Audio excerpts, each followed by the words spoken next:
সম্মানিত উপস্থিতি, আপনারা জানেন আমাদের ফেনী 1 আসনের সংসদ সদস্য রফিকুল আলম মজনু ভাই আমাদেরকে নির্দেশনা দিয়েছেন এদেশের ছাত্র তরুণ সমাজকে খেলাধুলায় উদ্বুদ্ধ করার জন্য, যার ফলশ্রুতিতে আপনারা জানেন আমরা মুন্সিগঞ্জ মাঠে একটি ফুটবল টুর্নামেন্টের আয়োজন করেছি, যেটি সফলভাবে আগামী শনিবার ফাইনাল অনুষ্ঠিত হবে।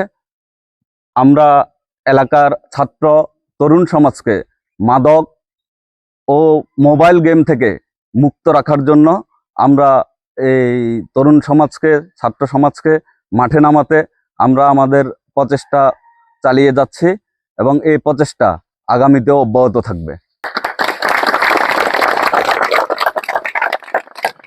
ক্রীড়া অনুরাগী করার জন্য এবং বিভিন্ন খারাপ নেশা, যেমন নেশা থেকে এবং অন্য কিছু থেকে ফিরে আসার জন্য ফুটবল খেলাকে সবাই সম্পৃক্ত করার জন্য এই নতুন উদ্যোগ নেওয়া হয়েছে।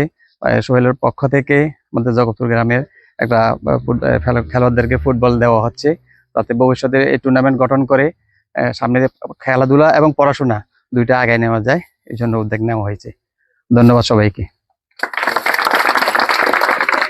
ক্রীড়ামোদী ছাত্রছাত্রীদেরকে, ইয়ং জেনারেশন, যুব সমাজ, ছাত্র সমাজকে বিভিন্ন বাজে কর্মকাণ্ড এবং ইপটিজিং, কিশোর গ্যাং, আজকের সমাজ দীর্ঘ অপশাসনের ধারাবাহিকতায় আজকে আমাদের ছাত্ররা, যুবকরা, কিশোররা একটি বাজে পরিস্থিতির শিকার হচ্ছে।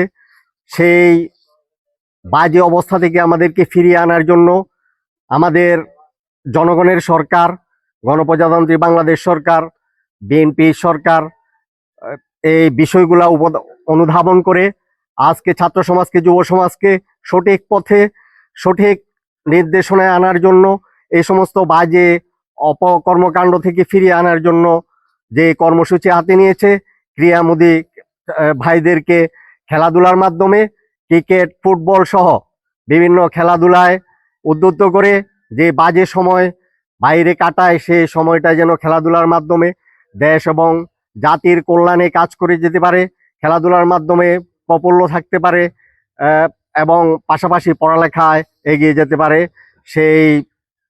তারই ধারাবাহিকতায় আজকে আমাদের ফুলগাজী উপজেলা যুবদলের যুগ্ম আহ্বায়ক মোশাররফ হোসেন সোহেল এবং স্বেচ্ছাসেবক দলের সদস্য সচিব আবুল কালামের নেতৃত্বে আমাদের জগৎপুরের অত্র বিদ্যালয় এবং এলাকার ভাইদেরকে খেলায় উৎসাহী করার জন্য ওরা ফুটবল নিয়ে এসেছে। ওদেরকে ফুটবল উপহার দিবে।